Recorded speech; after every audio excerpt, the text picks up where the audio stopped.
देखिए, आज आप सुदूर पूरब उत्तर पूर्व में जाइए, नॉर्थ ईस्ट में जाइए आप, या फिर आप उत्तराखंड के लास्ट जो माना बॉर्डर है 19,000 फीट की ऊंचाई पर, मैं भी पिछले दिनों स्वयं वहां पर गया।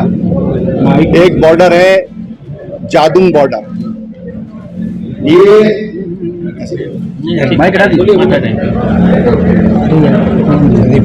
एक बॉर्डर है बाड़ा होती, एक है लवथल सिक्किम में।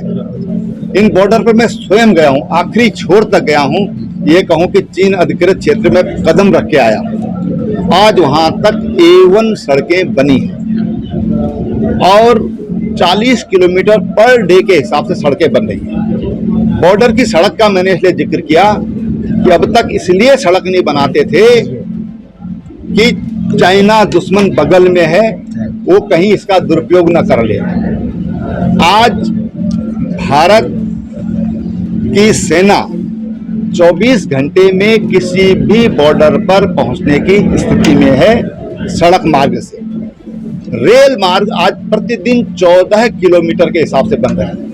मेट्रो में आज भारत 5वां स्थान आज मेट्रो में भारत का है। बहुत तेजी से यहाँ पर मेट्रो का डेवलपमेंट हो रहा है।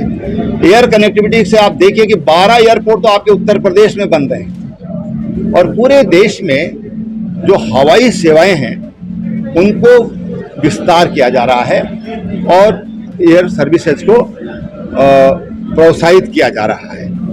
इसी तरह से अब किसानों की आय है। किसानों की आय आज दुगनी करने का जो टारगेट रखा गया था उसको पूरा करने का काम हमारी सरकार ने किया है।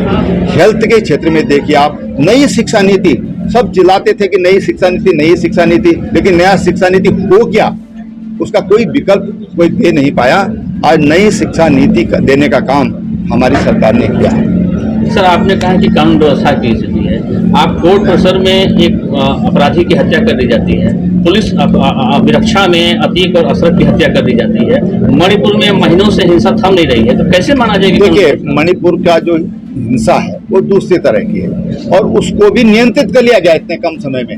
वो उसको नियंत्रित करना, जिस तरह का वहाँ पर आपसी लड़ाई है और जैसे वहाँ की भौगोलिक परिस्थितियाँ, वहाँ का 90% एरिया ये पर्वतीय क्षेत्र है और 10% क्षेत्र ऐसा जो घाटी का क्षेत्र है जिसमें थोड़ा बहुत मैदानी इलाका है। अब उन परिस्थितियों में किसी चीज को नियंत्रित कैसे किया जाए, हमारी सेना ने उसको बहुत जल्दी उस हिसाब से नियंत्रित करने का काम किया है। अब ये घटनाएं हैं जो घटनाएं हुई हैं, इन घटनाओं से हम कानून व्यवस्था का ठीक से आकलन नहीं कर पाएंगे। होल में हमको विचार करना पड़ेगा कि आज क्या हम खुले में घूम रहे हैं, हमारे जो लोग हैं, नागरिक हैं, अपने आप को सुरक्षित महसूस कर रहे हैं, तो उसका जवाब आप पाएंगे वो सकारात्मक पाएंगे। सर, बेरोजगारी दर घटी है या बढ़ी है 2014 से अब तक, क्या बताना? देखिए, बेरोजगारी हटाने के लिए अभी बहुत ये कहें कि मजबूत तरीके से काम हो रहा है, पूरी ट्रांसपेरेंसी की दृष्टि से काम हो रहा है। और बेरोजगारी, क्योंकि बीच का एक कालखंड ऐसा आया, कोरोना के कारण जरूर हमारे ये सब चीजें प्रभावित हुई, उद्योग बंद हुए, व्यापार प्रभावित हुआ, लेकिन उसको घटाया गया है, उसको रोकने का काम किया गया है। और आगे चल करके माननीय प्रधानमंत्री जी ने कहा कि भाई रोजगार मेले लगाइए और खुले में आप ये रोजगार के जो उनकी नियुक्ति पत्र हैं वो देने का काम करें। तो जहाँ जहाँ भी भारतीय जनता पार्टी की सरकारें उसको फॉलो कर रही हैं। सर, खेल को लेकर के आपने एक समय कहा कि बड़ा अच्छा प्रदर्शन हुआ, खिलाड़ी धरने पर बैठे हुए हैं, आपके सांसद पर आरोप लग रहा है सरकार मौन है, आखिर क्यों? देखिए भाई, एक तो बताओ मैं, खिलाड़ियों ने अपनी नौकरी भी ज्वाइन कर ली है और धरना भी समाप्त कर दिया है।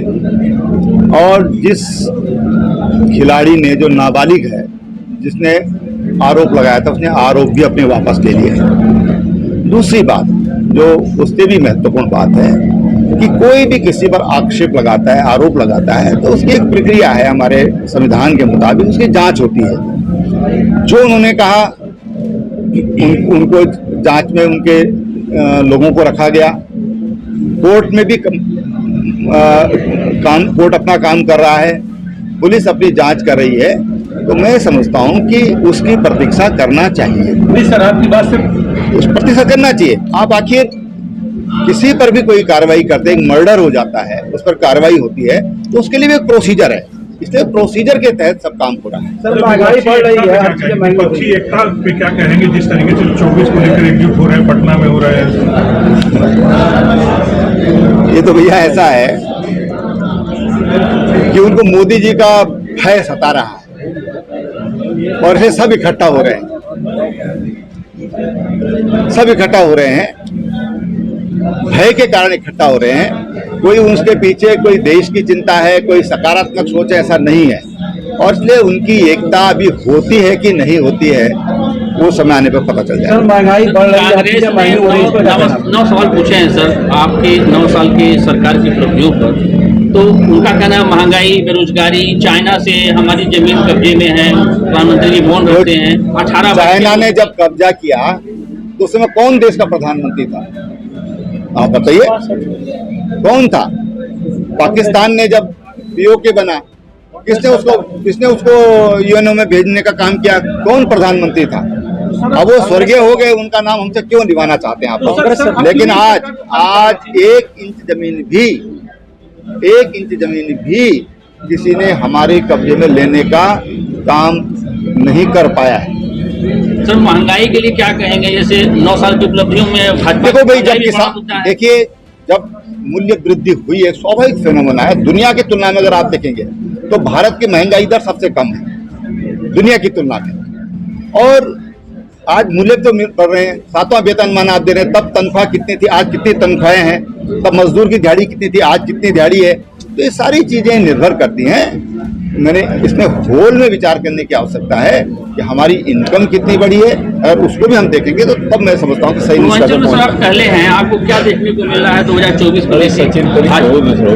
मेरे ख्याल से सवाल काफी हो गए, लेकिन पूर्वांचल में क्योंकि मेरी जिम्मेदारी है, मैं यहाँ पर रहा हूँ, इस सवाल का जवाब मैं जरूर दूंगा कि भारतीय जनता पार्टी को पूर्वांचल में जीतने का परसेंटेज बढ़ाना है, वोट परसेंटेज बढ़ाना है।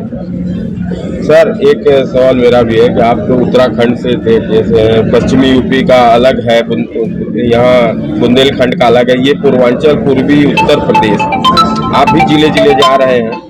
आखिर आपको सबसे पहले तो क्या चीज़ आपको नज़र आती है कि जिसमें सुधार की आवश्यकता है, या फिर यहाँ जिस तरीके से जातिवाद या समीकरण या संप्रदायवाद को लेके गुमराह करके वोट गिरा? देखिए, हम देश की जनता से यही कहना चाहेंगे कि हम राष्ट्रवाद के लिए, राष्ट्र के लिए, देश के हित के लिए हम मतदान करें, हम इकट्ठे हों।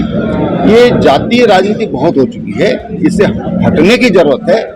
इन जातीय राजनीति ने इस प्रदेश को गुंडा राज में धकेलने का काम किया है, इस राज्य को गुंडा राज में धकेलने का काम किया है। जिन्होंने बम विस्फोट किए, अयोध्या में हो चाहे प्रदेश के अन्य हिस्सों में हो, उनको माफ करने का काम किया है इस जातिवाद की राजनीति ने।